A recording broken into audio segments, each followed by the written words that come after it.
popped up the viral Pop the Balloon show, right? And unfortunately, people are losing it over the fact that they feel like Netflix destroyed the goddamn show. Now, is that hate or is there some truth to it? I'm here to show you the lesson behind the bullshit. Because why and how Netflix ended up messing up this whole thing, especially when they had a hit show in their hands, should matter deeply to you, especially if you're a creator, entrepreneur, business owner. But to understand what happened, you have to know why the show worked. Pop the Balloon blew up on YouTube because Arlette and her husband kept it real. Black love, everyday people, authentic chaos. Over 100 million views. Zero fake drama, just raw emotion and relatable moment. They proved that if you have passion, Wi-Fi, and some dignity, you can make something dope. And without a studio breathing down your neck or gatekeepers telling you what you can't do. And it turned that into $1 million empire. Then Netflix got involved because once you prove it and build it and make it super dope, well, there's gonna be a fat cat that wants to come capitalize on that. It is not a bad thing because it just elevates what they can do, right? But they hold the cards now because they built it themselves. But this is the problem. The show lost the soul. If you watch it, it's just not hitting the same. Why? It doesn't feel authentic.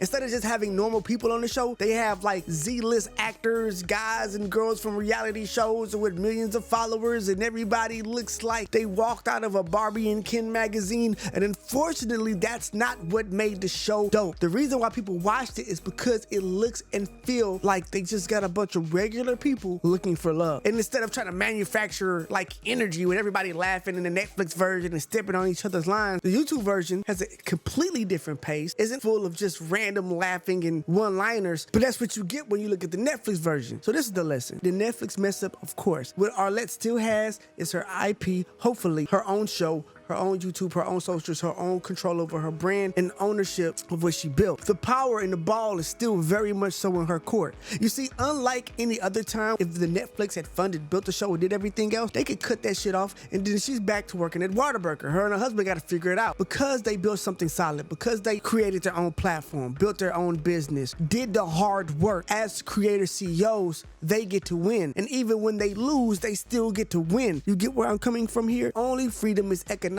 freedom, and the only way to have power is to have the leverage. The only way to have the leverage is to have the following, is to have the brand, and it's to be in control and be the pilot of your own ship. If you want to learn how the biggest creators go viral and turn content, and not just into cash, but into careers and into lives they love, their dream lives, and find success using social media, I wrote a book you can have completely free called Viral Creator Secrets. All you have to do is comment ebook, and I got you.